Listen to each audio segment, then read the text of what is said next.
جی ضلع صوبتپور کے علاقے میں سیلاب کے بعد یہاں پر میں اس وقت موجود ہوں ڈی ایچ کیو اسپتال میں آپ کو یہ بتاتا چلوں کہ سیلاب کے بعد ڈی ایچ کیو کا کام بالکل نہ ہونے کے برابر ہے، جس کی وجہ سے یہاں پر علاقے کے لوگوں کو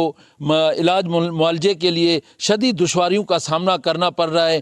کروڑوں روپے کے یہاں پر بننے والے جو بلڈنگ اس وقت حکومت کی جانب سے عدم توجہ کی جانب سے یہاں پر جو یہ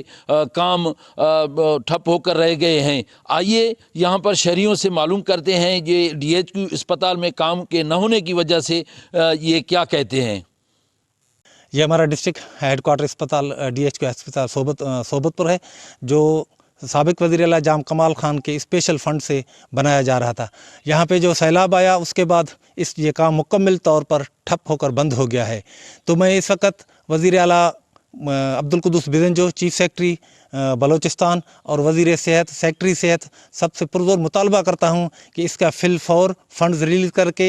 اس کو فل فور مکمل کیا جائے، تاکہ ہمارے لاچار مریض جو بھی ہیں دیگر شہروں پہ جاتے ہیں، جیکاباد یا لالکانہ جاتے ہیں، ان کو بہت زیادہ تکلیف ہوتی ہے۔ تو مہربانی کریں اس کو جلد از جلد مکمل کریں اور یہاں ہمیں ریلیف دیں ہمارے غریبوں کو۔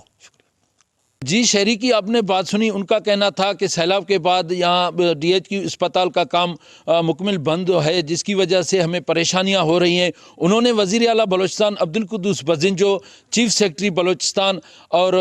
وزیر صحت، سیکرٹری صحت سے مطالبہ کرتے ہوئے کہا ہے کہ خدارہ فوری طور پر ضلع صوبتپور کے ڈی ایچ کیو کے کام کو مکمل کیا جائے، تاکہ ہمیں علاج معالجے کے لیے پریشانی سے بچ سکیں۔ کیمرہ ٹیم کے ہمراہ سردار بنگل زئی، وش نیوز صوبتپور۔